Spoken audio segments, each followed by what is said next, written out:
¿Qué tal? Buenas noches, ¿cómo le va? Gracias por acompañarnos otra semana más en Periodista 360. Hoy, en el medio de la tragedia de Lara San Juan, un programa en el cual vamos a hablar, por supuesto, de esto, pero también de política. Para hablar de Lara San Juan, de la tragedia que se está viviendo con este submarino de los 44 tripulantes, más allá del final, queremos saber qué pasó, qué puede haber pasado. Hoy nos va a visitar, y vamos a empezar a hablar con él, Miguel Giuberchia. Él es funcionario del ENACOM actualmente, pero fue diputado, y cuando era diputado puso la lupa sobre lo que hoy ya conocemos como el service de doble vida o la reparación de doble vida de Lara San Juan. ¿Por qué puso la lupa? Porque encontró irregularidades. Le vamos a preguntar qué fue lo que encontró, cómo está esa denuncia, el trámite y además también si esto puede haber provocado la tragedia de Lara San Juan, del submarino. Para cerrar, Sergio Brevalla, el legislador porteño, del cual vamos a hablar sobre lo que está terminando, pero de lo que viene también. Un año, el 2018, que no es electoral y que se supone que tendría que tener un trabajo parlamentario mucho más fructífero por no ser un año electoral y donde las fuerzas se pueden poner de acuerdo para trabajar un poco más en materia legislativa. Estos temas después de la presentación.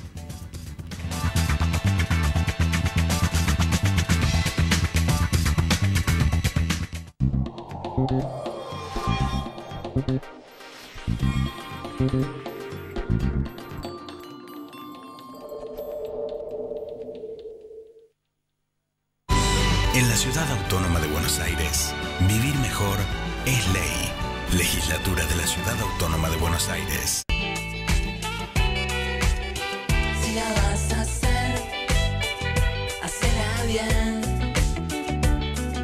Hacela con tu 100%. Si la vas a hacer, hacela bien. Auspicia Cámara de Diputados de la Provincia de Buenos Aires. Un banco presente junto a todos los argentinos. Banco Nación.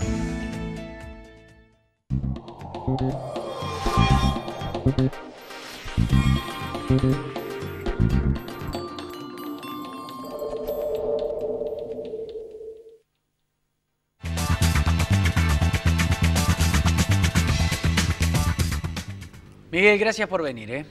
No, gracias a ustedes por esta invitación. Miguel Giuberchia fue diputado. Cuando fue diputado se encargó de poner la lupa en la reparación de doble vida de Lara San Juan, algo de lo cual ahora nos estamos familiarizando nosotros, pero que en su momento a algunos que lo veían con atención les preocupaba. ¿Por qué en aquel momento la denuncia, Miguel? Bueno, en aquel momento era la denuncia, nosotros veníamos viendo ya las situaciones, lo que había ocurrido con el rompehielo Irizar, en donde Claro. yo había hecho las advertencias, había planteado la situación que si no se ponían los recursos, lo que iba a pasar no era porque yo tuviese en la bola de cristal, sino que veíamos y teníamos todas las informaciones.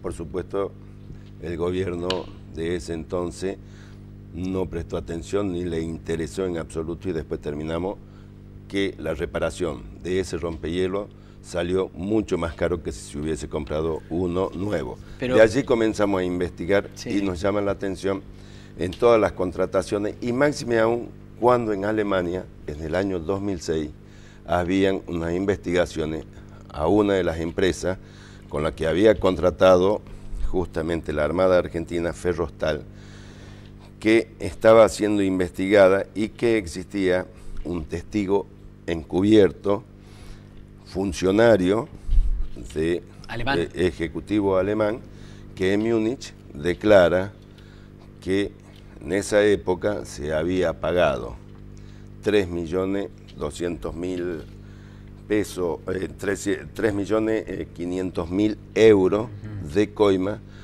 a los funcionarios argentinos que tenían que realizar las órdenes de compra. Entonces nosotros, ante esta situación, porque se habían hecho anteriormente algunos pedidos de informes incluso para la jefatura de gabinete, pero todas las respuestas eran respuestas evasivas. Entonces nosotros decidimos ir claro y concreto, que se nos responda concretamente qué sabían de estos hechos, cuáles eran las acciones que habían llevado y fundamentalmente que nos dijeran cuáles habían sido la forma de contratación para la reparación, entre ellos el del ARA San Juan. O sea, la denuncia por lo del ARA San Juan entraba en una denuncia un poco más amplia. Era una denuncia pero lo del ARA mucho San Juan más también amplia, a ustedes les y llama lo la del atención. ARA San Juan, en lo que nosotros nos llama la atención y en donde le decimos y le solicitamos cuál es la modalidad de contratación entre la Armada y Hacker GmbH por la reparación de batería del submarino ARA San Juan por euro 5.100.000 ¿Y euros. qué contestaron?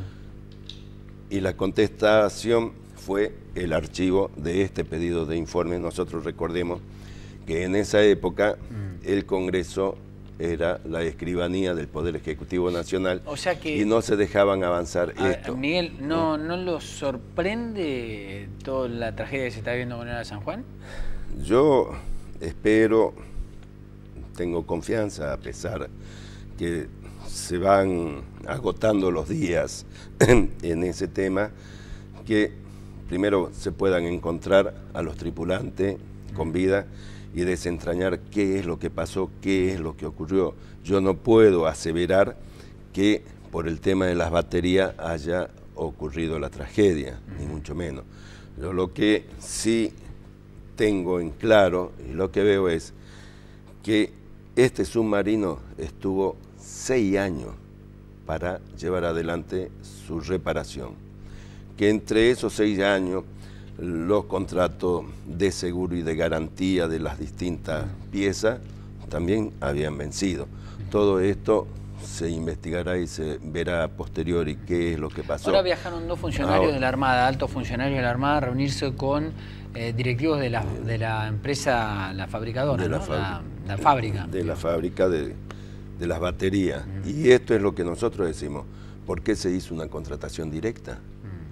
Si las normas administrativas establecen claramente que lo que superase 5 millones de pesos debía ser ahora, por licitación denuncia, pública, ya que estábamos hablando de más de 17 millones de pesos. Pero la denuncia es pura y exclusivamente por la posibilidad de corrupción en el tema de la contratación y los montos, o a su vez también de los elementos digamos que se compraron. En el tema, una cosa es comprar un vaso marca X y ponerle un sobreprecio, otra cosa es decir que estoy comprando este vaso y que me estén vendiendo uno trucho.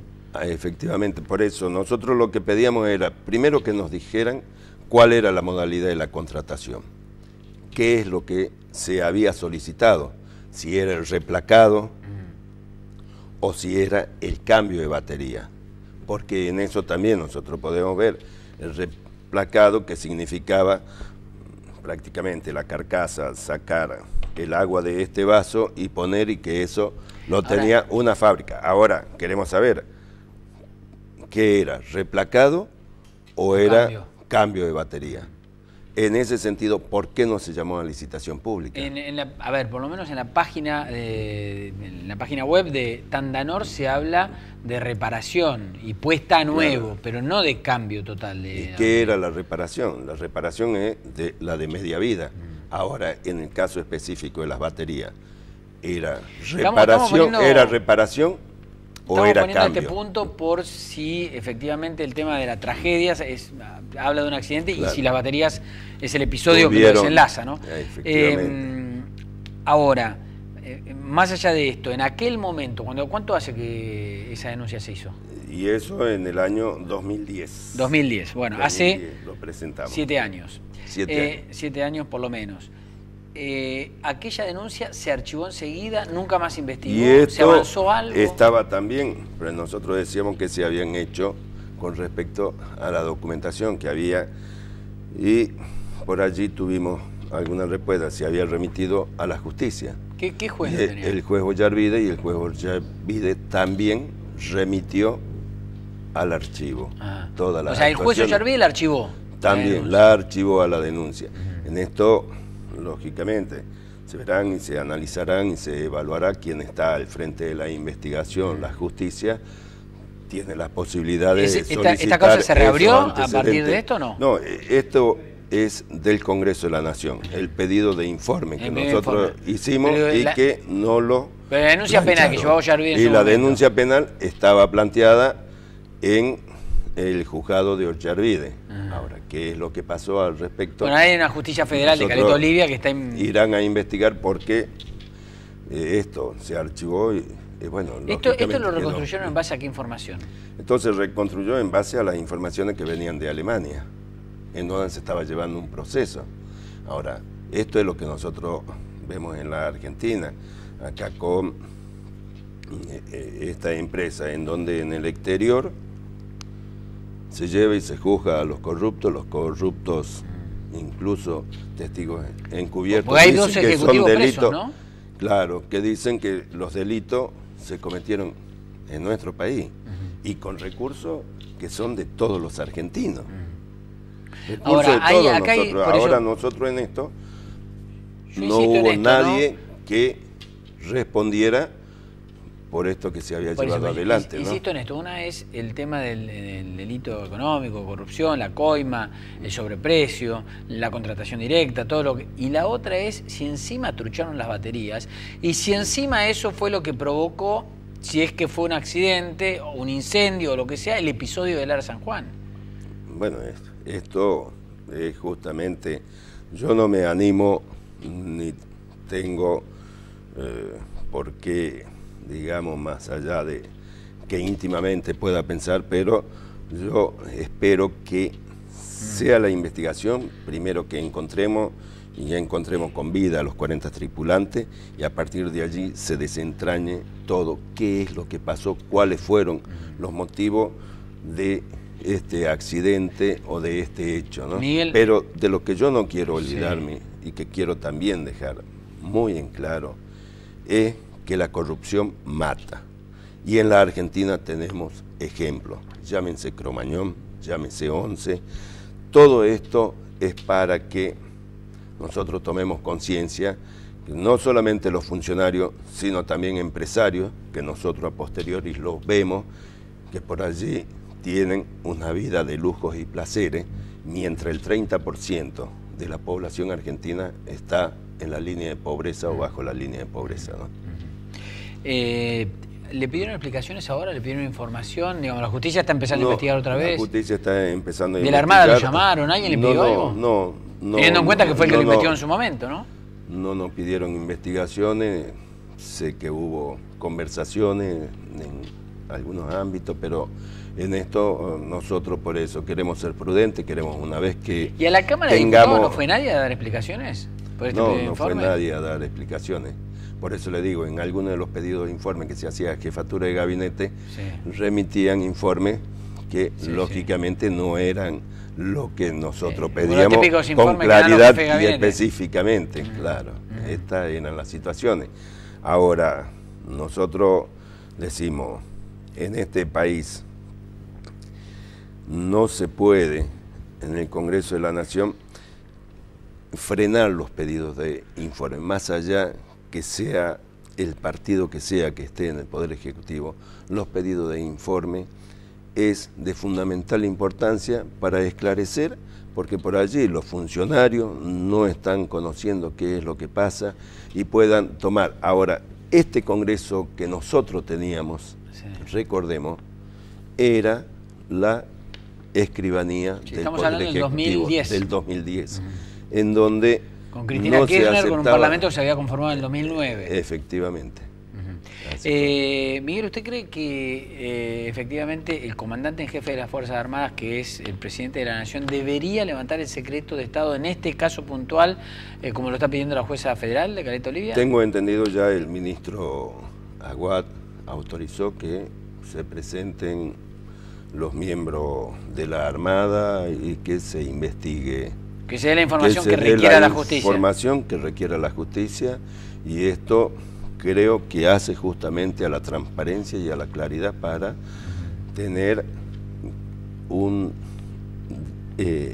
determinado el hecho por qué el Aras San Juan no se lo encuentra, ya estamos hace 15 días, ¿no? Teniendo en cuenta el proceso de desgaste y desinversión que sufrieron las tres fuerzas, ¿no? Ejército, Fuerza Aérea y Armada en este caso. Teniendo en cuenta eso, teniendo en cuenta lo que está pasando o la tragedia de el Lara San Juan, ¿Usted cree que, a ver, todo queda bajo sospecha ahora?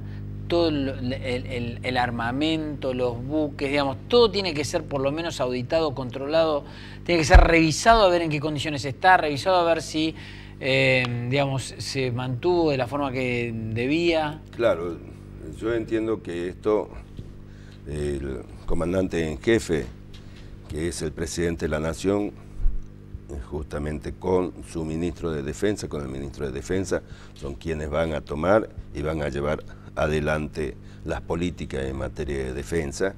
Y en esto, yo cuando nosotros hacíamos ese pedido de informes, también preguntábamos por 17 embarcaciones, lanchas patrulleras, distintas embarcaciones por las que también se habían contratado en el año 2005, y al año 2010 no había una sola embarcación entregada, ni siquiera estaban siendo o se estaban llevando los trabajos de realización. No existía. Todo esto es lo que nosotros vimos y que repercute Miguel, y nos da, la verdad, un cierto escalofrío de saber y de ver y de pensar que la gente esté sufriendo un 30% la situación económica que hoy padecen de pobreza y la situación de 44 marinos que esperemos se los pueda rescatar con vida, ¿no? Miguel Gibergia, gracias por la visita en Periodista 360. Gracias a ustedes, siempre a sus órdenes. Por favor. Vamos a la pausa rápido. Cuando volvemos estaremos hablando con Sergio Abrevaya sobre el año parlamentario que se viene.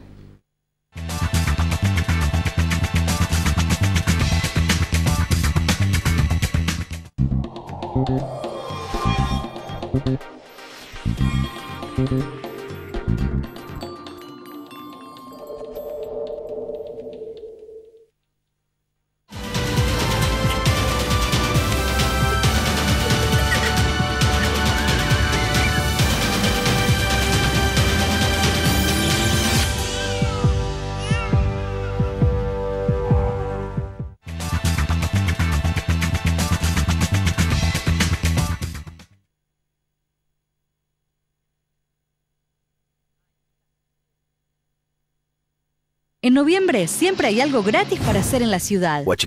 La noche de los museos, ve a Jazz, Carrera Nocturna y ve a Celebra, Líbano, Corea y España. Además, venía a conocer el nuevo planetario y muchos eventos más. Vamos, Buenos Aires. Grupo Petersen, desde 1920, construyendo el país.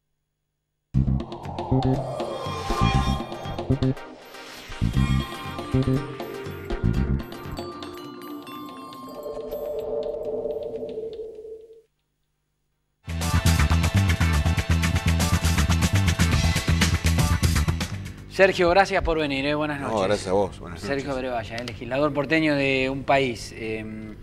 Antes de meternos concretamente en el tema parlamentario, ¿qué pensás de todo lo que se está viendo con la tragedia de la San Juan?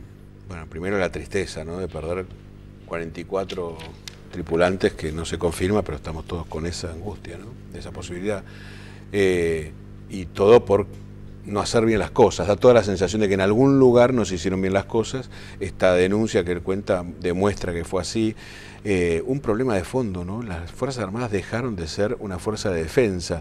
Yo creo que desde Menem para acá hubo una política de quitar presupuesto y en todo caso hacer estas cosas o pocas cosas como para mantener a todos ocupados, pero sin una política de defensa.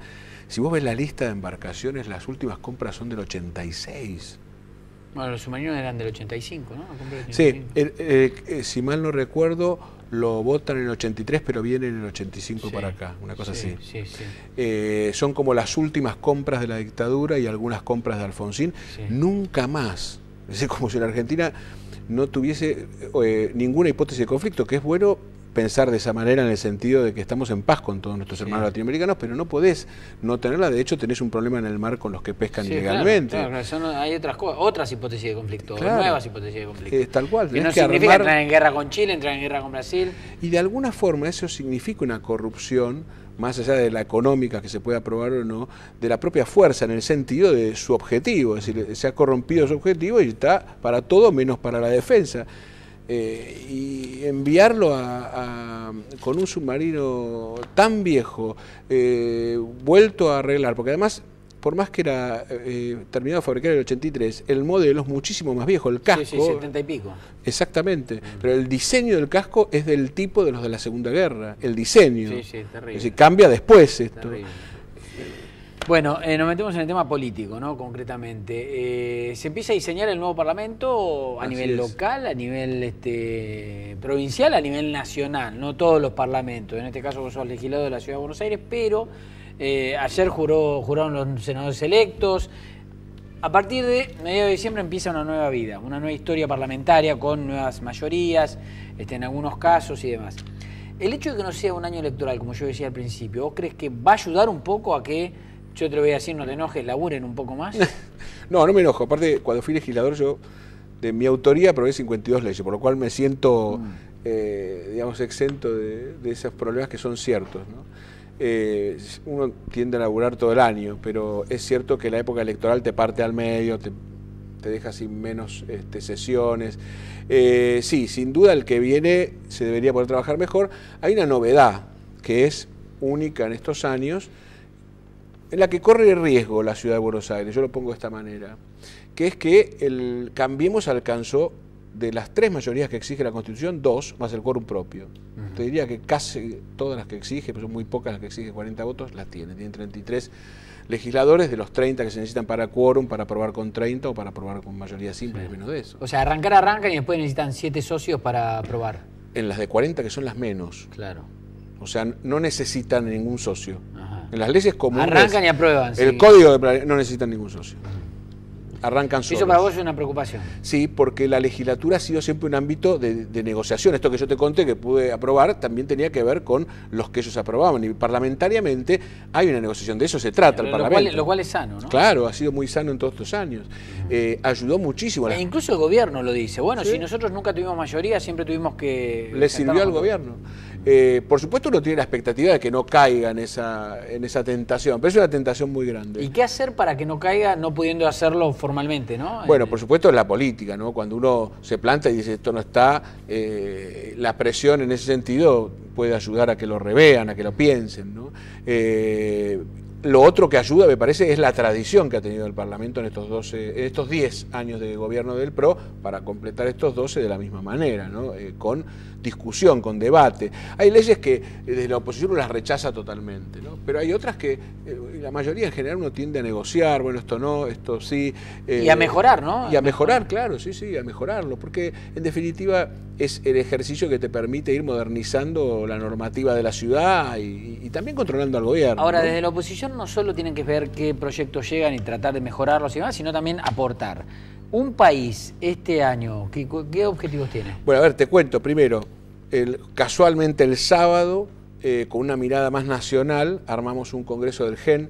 El Partido de Margarita, vos sabés que soy el presidente de la ciudad, va a pensar primero una evaluación de lo que pasó este año en relación a las posibilidades que tiene el progresismo, ¿no? Porque hubo un año de grieta, un año electoral pero con grieta mandando. Sí. Entonces, la pregunta es cómo hacemos para que el progresismo pueda avanzar a una nueva convocatoria en ese sentido. Por supuesto, la idea nuestra es que la alianza electoral continúe, en ese sentido lo hará. Estás hablando de Margarita Massa. Margarita Massa, pero nosotros tenemos una preocupación mayor porque el GEN, digamos, construya ese polo atractivo para las fuerzas progresistas y para ese tipo de pensamiento, incluso desde la sociedad, no necesariamente desde lo partidario. Margarita se va a dedicar especialmente a construir el partido GEN. En materia legislativa, ¿cuáles son las prioridades este año? ¿En la ciudad? Sí. Sacar, tratar de avanzar, presentar... Te digo las que yo llevo. Y a ver, decime. Varias. Una tiene que ver con los consorcios. El tema de despensas es un tema fundamental. Hay una cantidad de tasas que cobra la ciudad que habría que eliminar. Las despensas están subiendo mucho. Tiene un compromiso asumido en la campaña. Además, soy autor de la ley de administradores de consorcio que todavía rige. Así que con eso vamos con varias propuestas como esta que te digo, las tasas. Por supuesto, una ley general de educación. La ciudad no tiene una ley general de educación. Entonces termina debatiendo pedazos, ¿no? Hace propuestas de partes de la formación docente. La verdad es que hace falta una ley de educación en la ciudad. muchas cuestiones que tienen que ver con lo impositivo en la ciudad, para que el desarrollo económico se dé en ingresos brutos. Me parece que hay que revisar algunas cuestiones, lo mismo, ¿no? Un establecimiento que tiene que... ¿Vos decís, hace falta una reforma impositiva en la ciudad? Y algunos puntos... ¿O algunas modificaciones? Sí, algunas modificaciones, algunas modificaciones, algunos puntos sí. Nos parece que es central. Después, legislar para los hipoacúsicos. Hay una cantidad de necesidades, la atención al público no cuenta con el lenguaje de señas, no se enseña el lenguaje de señas en las escuelas, esto también lo vamos a llevar adelante. Nuevamente, yo soy autor de la ley de celiaquía de la ciudad, mi intención es modificarla, aprendido lo que sirvió, lo que no sirvió, claro. Y por supuesto en transporte el subte, ¿no? Yo creo que es algo que... ¿Qué pueden hacer ustedes en materia legislativa desde ahí? ¿El subte? Sí. Bueno, mucho. El subte está diseñado desde la legislatura, la ley 670 es eso, además del fondo del subte. Me parece que hay que ampliarlo, me parece que hay que legislar para una nueva obra en el subte E que amplíe el premetro y lo mejore, porque el premetro era una muy buena idea, inaugurada hace 30 años, pero está lento y requiere una ampliación. Tenemos ganas de hacerlo. Tenemos el centro puesto en la línea G. Cualquiera que te escucha dice, bueno, este hombre es del Poder Ejecutivo. Digamos, tenemos ganas de hacerlo. Del Parlamento puede proponer, pero el que tiene que poner la plata y tomar la decisión política es el gobierno. Sí, bueno, pero yo creo que la gente no te paga para complicarle la vida a... No, estoy de acuerdo. Sino para llevar propuestas que le sirvan. Pero te van a dar bola a eso hoy. Bueno, la idea es que sea así. Muchas veces le dieron importancia a las leyes que proponía, pero igual es cierto que en el tema subte el gobierno está difícil. De hecho, es el primer color político en la historia que no inaugura una nueva línea. Hace 17 años que se está haciendo la línea H. Voy a ir terminando con esto. El gobierno de la ciudad de Macri en su momento dijo que lo que pasa es que Cristina lo dejó afuera de todos los créditos internacionales. Bueno, eso tengo que decirlo con la única palabra posible. Sí. Es mentira. Ajá. Es decir, fue cierto hasta el 2010. Después ya no. Después no. En el 2010 colocó 400 millones de dólares en una ampliación del bono Tango 2. La plata vino al banco inmediatamente. Está construyéndose lentamente con esa plata. Bueno, dejaste planteada la agenda parlamentaria. Seguramente en algunos próximos encuentros vamos a hablar puntualmente ya de algún caso. Y esperemos que, como te decía, que no se pierda la democracia en la legislatura. Sergio Brevalla, gracias. No, gracias a vos. Nos volvemos a encontrar la semana que viene, a las 10 de la noche. En Periodista 360, sigan conectados.